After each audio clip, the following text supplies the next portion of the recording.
आपण पाहत आहात महाराष्ट्र वृत्तदर्शन न्यूज, रोखठोक आणि निर्भीड।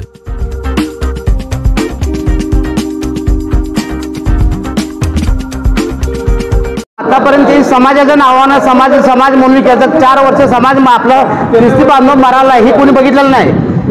आणि ते समाजाच्या नावावर कोणाची तर सुपारी घेऊन हे करायलात ना, त्यांना गल्लीत न त्यांच्या घरात किंमत नाही, त्यांच्या बायका पोरं घरात कुत्र्यासारखं बोलतात आणि आता समाज म्हणून हे करतात।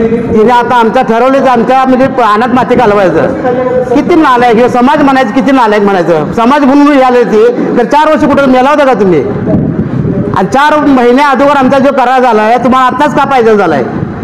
लाजिरवाणी गोष्ट आहे। सुपारी मेंबर आहेत ते लोक, किती रुपये सुपारी चिरीमिरी असणार आहे ते।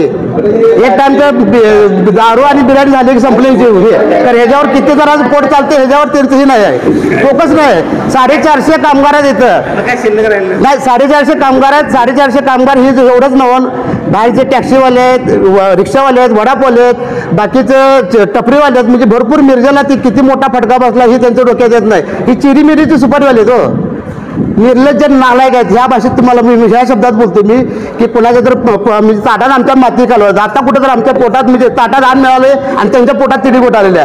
4 महिन्यापूर्वी तुम्ही झोपला होता काय? 6 फेब्रुवारीला करार झालेला आहे हो, आणि आता तुम्ही जागे त्या नालायक आहेत, 1 नंबर नालायक आहेत। ह्या भाषेत आणि बोलतो मी।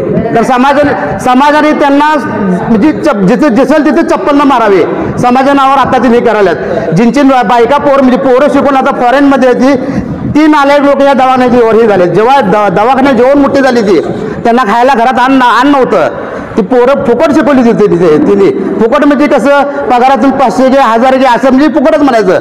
आता ती पोरं इंग्लंडमध्ये येते आणि यांच्या पोटात दुखाले, आमच्या आता आम्हाला आणायला लागवली म्हणताना। एवढंच बोलतो बस।